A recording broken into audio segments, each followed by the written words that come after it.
I am a big fan of the phrase, don't wait, invest now, but I understand that people have hesitations. Millennials are reported to be the generation with the least wealth when compared to the previous generations at the same ages. Investing can go some way towards helping this situation and has lots of other benefits aside. The problem is we don't get taught this in schools. They might teach you how to budget for an imaginary holiday or to work out the cost of food in your basket. But I'd bet that no one taught you how to invest or why you should think about investing. Welcome to the Looking After Your Pennies YouTube channel. My name is Charlotte Jessup and I'm here to teach you the things about money that you weren't taught in school. I'm a secondary maths teacher turned financial educator, and I teach everything from budgeting to saving money, making money, investing and pensions. But before I go any further, I need to tell you that this is not financial advice. If you want further information about this, then you should seek out a financial advisor to work on your personal situation, or do your own research until you're comfortable in the decisions that you're making. Remember, when you are investing, your money can go down as well as up. Don't risk what you can't afford to lose. So in this video, I'm going to be breaking down why you should start investing now. And I'm going to break it down into these sections. The first one is why you shouldn't start investing now. So we're going to look at some of the reasons why you might want to think about postponing your investment journey. And number two is why you should invest now. And this will look at things like compound interest, long-term investing, inflation, and learning about the stock market.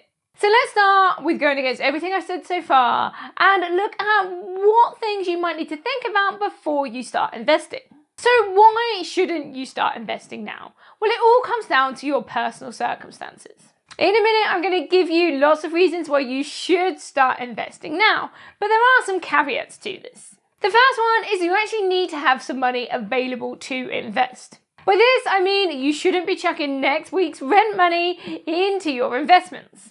You need to have some spare money that you can dedicate to investing. By this, I mean you need to make it a sustainable practice. Investing £10 every month is better than investing £50 now and then not having enough money to buy yourself food next week and putting a whole load of money on a credit card. So pick an amount that you can actually afford and start investing with that. If you feel like you don't have enough money now, then maybe you need to go back to the drawing board, have a look at your budget and see where you can make some savings. Alternatively, is there a way that you could increase your income? This could be by picking some extra hours up at work or maybe think about doing a side hustle. Failing this, it's okay to press pause on investing until you are in a position where you have a bit more money that feels comfortable for you to invest. The next thing to watch out for is high interest debt. This is expensive money and you'll likely get a better return paying off your debt than if you were to invest it. Let me explain this. So let's say you have a credit card with £1,000 owing on it and an APR of 20%. Then let's say you get given £1,000, maybe from a relative or you get a bonus at work. Now you could invest this and hope to get a return of around 5 to 8%. Or you could use that money to pay off your credit card debt and then get a return of 20%. So paying off that debt works out at a better financial decision. It's also a more stable choice. Nobody wants to put themselves in the position where there's people knocking at the door demanding that they pay back these debts. And you definitely don't want to be in that position because you've put all that money into investments instead.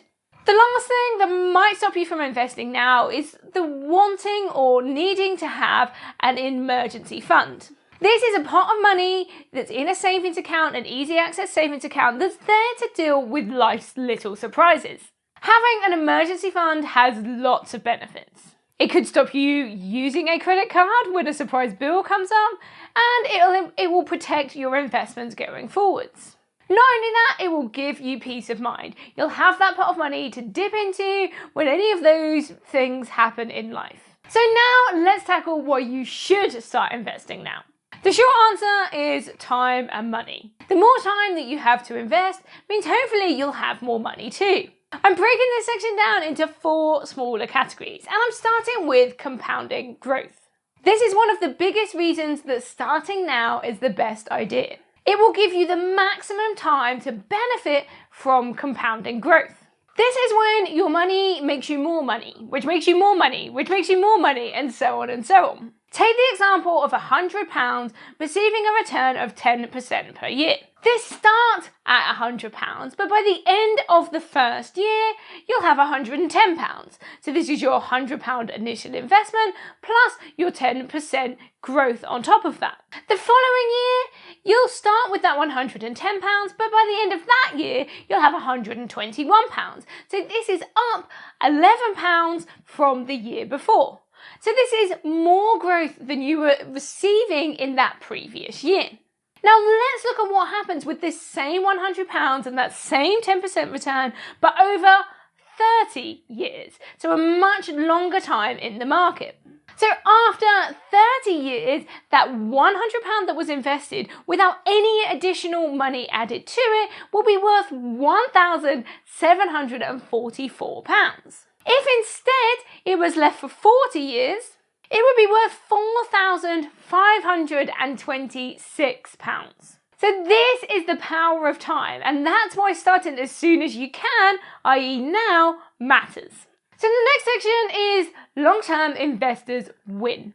Now, I was recently shown a graph via Ryan at Making Money Simple's Instagram page. I've linked his Instagram and his YouTube channel in the description below. So this graph showed what percentage of investors lost money based on how long they were investing for. So of those who invested for just 1 month, nearly 40% of them lost some money. Now, over time, this percentage diminished. So the longer that they spent in the market, it got lower and lower and lower. Of those investors that left their money in there for 20 years, plus the percentage of them that lost money in that time was 0.1%. So this is a really small percentage. That means that 99.9% of investors who invested for 20 years or more actually made money, or at least had the same amount of money than when they started. So again, this is a case for giving yourself as much time as possible in the market. So long-term investing is a great way to minimize your risk. The longer that you can keep your money in the market, the less chance there is that you will lose it. So the next thing to think about is beating inflation. So if I were to take a guess, I would say that your savings account right now is paying you out less than 1% in interest. I would say you're probably one of the lucky ones if you're earning 0.5% or more at this point. But the key thing is that inflation is at 1.5%. So this is higher than those two figures that I previously mentioned. That means that your money is losing value. Yes, that number in your bank account might increase a little bit over time, but the amount of stuff that you can buy with that money will be less. It won't be able to buy you as much this year as it did last year. The only way to potentially achieve inflation-beating returns is through some sort of investment. A carefully invested portfolio could see you receiving returns of more than 5 to 8% per year. When you compare this to whatever you are getting in your savings account, this is a significant improvement. You'll be beating inflation and growing your money too. A note on this though, most people will need to have at least some money in savings. This is there for emergencies. Remember, we want to leave our investments for as long as possible. So having some money in savings means that we can deal with those day-to-day emergencies without having to touch our investments. So the last thing to touch on is learning about investing before you get serious. I mentioned earlier in the video that there are some areas of your finances that you may want to work on before you start investing. They should be the focus. But there are investment platforms out there that allow you to start investing with just £1.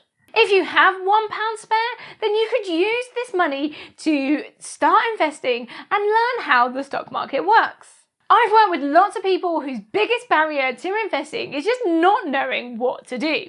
By having a play around with that £1, it could make investing feel a whole lot more accessible to you.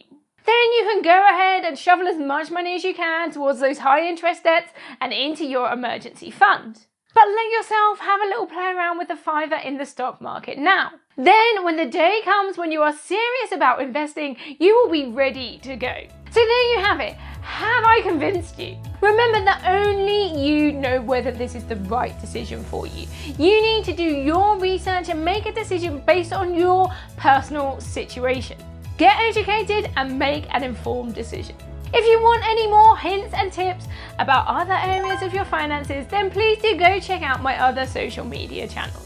I'll be back in a couple of days with another video, so make sure you hit that subscribe button and allow notifications so that you get a little nudge when that next video lands. Thank you for watching, and I will see you in the next one. Bye!